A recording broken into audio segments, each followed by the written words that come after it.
Hi, I'm Laurie Wehring, and you're listening to Art Talks, the podcast bringing you news about the new Braunfels and Seguin arts and talent industries during the COVID-19 pandemic. Each week, we'll feature Jason Irle, Executive Director of the Mid-Texas Symphony, Cheryl Fisher, Executive Director at the Braun Tex Theater, and we'll feature special guests representing local arts organizations to share how they're being affected and some messages of positivity. This week, we're talking to Shareen Vader, Director of the Community Music Academy at Texas Lutheran University. So Cheryl, your Retro Cinema Night series just kicked off with Hard Day's Night, and tickets are only $10. What are the next few shows? Are you implementing any sort of social distancing? So first, we're so excited to open the theater again to the community and to actually be able to show movies, which is what the Braun Tex Theater provided when it opened back in 1942. So the idea was we are a music and theatrical performance theater now. And so we thought it would be fun, and with the unknowns out there right now, to show movies that were regarding music. And these are not documentaries, they are actually movies. So, of course, Hard Day's Night was our first one about the Beatles. The next one is Thursday, July 2nd, and that's Rolling Stones' Shine the Light. Thursday, July 9th is Woodstock 1, and Thursday, July 16th is Woodstock 2, because it's such a long feature that there's no way to do it in one sitting. July 23rd is Earth, Wind, and Fire. Thursday, August 6th is The Last Waltz featuring the band. And as far as social distancing, people will notice right off the bat when they come in, there's social distancing signage all over the flooring. We've mapped out from the time you get to the front of the theater to the time you go throughout the theater, there will be social distancing measures. We are going every other row, 3 seats in between people. So we will implement social distancing throughout. We also have hand sanitizer stations almost everywhere. So everyone will have an opportunity to use hand sanitizing stations. We are also we have the new mandate by mask wearing by all patrons coming into the theater, so that when they can't social distance, they'll have to wear masks. So if everybody will have to wear a mask coming in, if they do not have one, we will provide one for them. And so we're going to take all measures to make sure everybody's safe, our staff is safe, and be able to have some fun for a change. Right. So another question, are you allowing small groups to sit with each other? Small groups of the same household, if they travel Yes. together, Great. or household, yes. So it'll be 3 seats in between those groups. Okay, excellent. And what do the concessions look like now? Are they able to serve beer and wine? Very important. Absolutely. The 2 things that we feature is air conditioning and beverages. So we will continue to have full bar service at our concessions.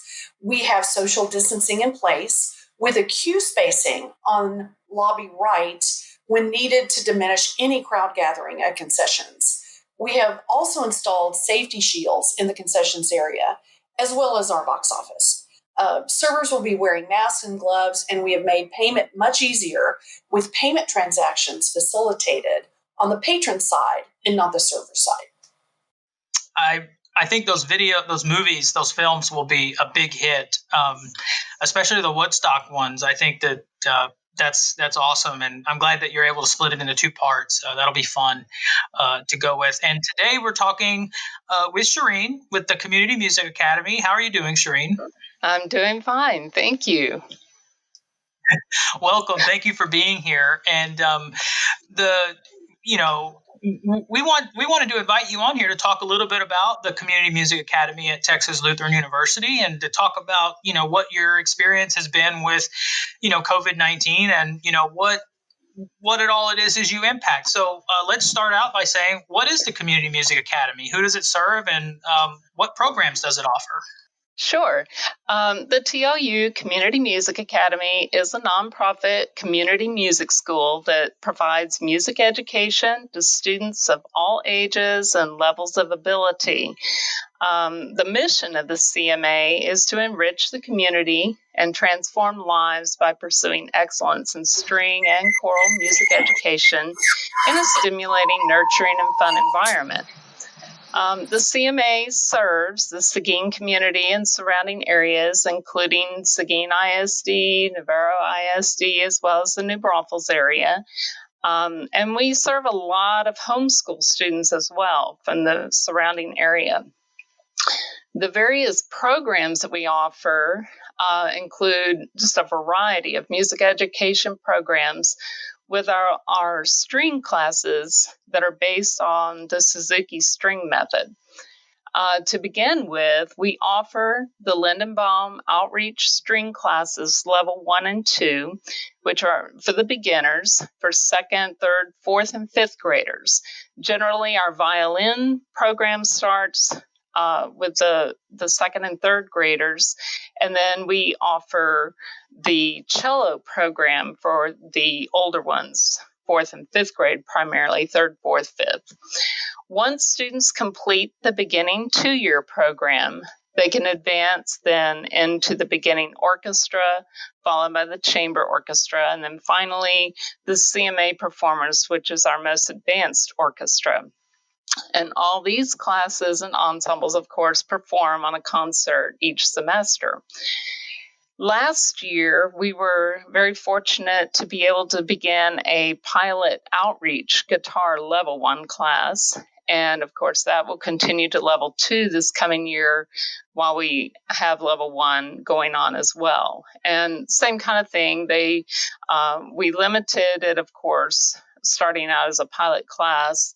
And it's for 4th graders. And then, of course, our level 2 will be 5th graders this year. And then another area of string instruction that the CMA offers is our private lesson program. And we have highly qualified instructors that use the Suzuki method in their teaching and who are professional performers themselves. The students receive one-on-one instruction once a week, and then it all culminates in a solo recital at the end of the semester. And of course, in addition to our string classes, we also offer our choral classes. We have beginning, intermediate, and advanced choirs. The choirs perform a concert each semester, along with other performances that may arise, such as this past February, we were excited to unite with the TLU choirs and the Teatro de Artes de Juan Seguin, performing the opening number for Noche de Gala. That was really a lot of fun. The choirs also joined together, performing in the community. We usually try to go visit the local nursing facilities, or we've participated in Earth Day activities before. So we offer quite a bit for the community, and we have a lot of students that are involved in not just one thing. You know, they may be involved in a string class and in the choir. So we accommodate, students to be able to participate in all the different areas as they're able to. Just so I understand better, what is the age range of the student? Okay, with our string program, like I said, the outreach classes start with 2nd grade. The choirs, we start as early as 1st grade. And of course, private lessons, they can range any age at all. We've had as young as 4-year-olds on up, and of course, all the way through the 12th grade level. So we serve any age. We have a program for any age. What is the impact of that instruction on an aspiring artist? I mean, what have you been told by any of the artists that have gone on out of the community music? What did it do for them? I would say the biggest impact is providing them with that background that they need. You hear some folks that, they just want to jump out there and go with their natural talent, but having that strong musical education and background is so important in getting them to that next level.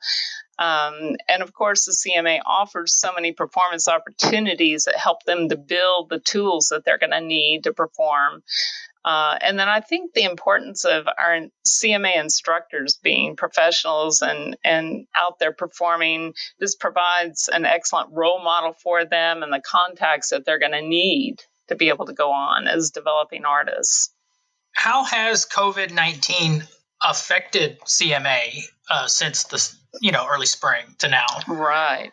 Well, of course, our spring semester came to a screeching halt, just pretty much like everybody. And we went on spring break in March and came back to online classes. It was definitely a challenge, not only for the students and their families, but for the teachers as well. But we met those challenges and finished the semester strong. We offered our classes and lessons through Zoom. We had Google Classroom going, FaceTime, Skype. I mean, you name it. We were using whatever technology we could to make it happen. Our teachers found many creative ways to continue teaching the classes. And at the end, our choirs managed to put together a virtual performance of some of their pieces at the end of the semester. The string classes were performing for each other through Zoom. And for the private lessons, I was actually able to put together recordings of their presentations on a PowerPoint that resembled being at their private lesson recital, so that way the students could still hear each other and had something to share with their family and friends, whether it was near and afar. So it all actually turned out pretty good considering. So any plans for the CMA this summer or into the fall, or any kind of alternate classes or educational opportunities that are in store for us? Right. Unfortunately, we had to, of course, cancel our summer camp program that we hold each year and our private lessons, at TOU. We have been able, they're staying in contact with teachers and working a lot on their own. We've provided them various resources to keep working ahead. We're keeping up, of course, with the latest recommendations for this coming fall and are working on our plans to be able to continue our various classes in the most effective and safe way possible. Realizing we're hoping to be able to do as much face-to-face rehearsals as we can, but if we have to go remotely, we will continue on the line like we did. We realize, of course, that classes will probably not look the same as they have, but we feel positive that we can continue to offer our program to our families. And we will just continue to adapt and continue exploring more ways to make our program as strong as possible until we get through this pandemic. Shareen, in a given year, how many artists do you impact? What is your enrollment in the academy? This past year, we had a really good year. We had right at 235 students involved in the whole program. I think that's a great impact. And so as we're talking, I'm getting even more curious about it. Is there a tuition involved, or what goes into enrollment into the Community Music Academy? Right. Our outreach classes, of course, have been supported for many years under the Lindenbaum Foundation. And so we are able to provide a tuition-free class for the first two levels, which is just a wonderful thing for the students in our community. Once they complete those 2 years, then we do have a very minimal tuition rate. And for students that don't have access to instruments, of course, we have a very minimal rental fee of $20 for the year, and they're able to use instruments that we have that way rather than having to go purchase one. And then, of course, some students, once they've gotten into the program and they're sure that it's something they're going to continue, they'll go get their own instrument. But like I said, we do provide a tuition-free beginning, those first 2 years and the beginning levels. And then after that, then again, it's just a very minimal fee. In fact, a lot of our families have said that, when you go and look at some of the other programs in other areas or, outside of the Seguin area, that ours is extremely reasonable. And especially when you consider the caliber of instructors that we're able to bring in to teach. So it's definitely a doable thing. My question is going to be, what is your fondest memory of working with CMA? And let me preface that by years ago when I was connected with Mid-Texas Symphony, and I believe Katie Offerman was one of the first students.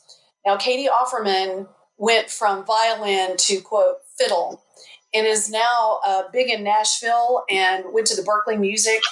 And I'm just thinking, even though it may not be classical music, her training was her foundation to Right. where she is now. And she's a renowned, even songwriter in Nashville. So that's kind of the memory of my connection with CMA with the symphony years ago. But so what is your fondest memory of working with CMA? Okay. I guess I would have to say, of course, I've been with the CMA for 3 years, so I haven't seen a lot of students go out yet. But I would have to say that I have many fond memories already, just from watching the children progress through the program. And, that first performance, the excitement on their face when they get to perform, it's just priceless. And the pride that they take in what they're doing and in their performance is so special to me. And then I think I really find it special when we see some of those CMA students that are graduating, or even that graduated before I came into the program, and I see them here at TLU and participating and doing so many wonderful things with the music program here. Even if they're not a music major, they're still doing wonderful things out there because of the background that they had. So that would have to be my memories at this point. Is just watching the children and their excitement when they accomplish these wonderful things. Shareen, this has been very insightful and very informational, and thank you so much for being here. And where can people do to help and get involved and contribute? Where could we tell people to go and tell our listeners how to activate? Sure. In fact, TLU just updated their website. It went up live yesterday, and so we're still navigating through it ourselves a little bit. But we do have a page that is dedicated to the TLU Community Music Academy, and you can see all the different things that we offer there as well. You can see our calendar, our instructors, and there is a link there as well. If you're interested in donating, there's a very easy way to donate online to help with expenses. Like I said, we are nonprofit. We do take in lots of donations and things that we can to help us through the program, which helps to ensure that we have the quality teachers that we have. And we just want to continue to be able to do that and to offer all that to our students at the low rates that we do. Well, thank you for sharing that information with us, Shareen. Thank you all for joining me today, and thanks, listeners, for joining us for Art Talks. We'll be posting new episodes weekly on Thursdays featuring local arts organizations. If you have any questions, you can email us at arttalks@mtsymphony.org. Thanks again for listening, and we'll be back next week.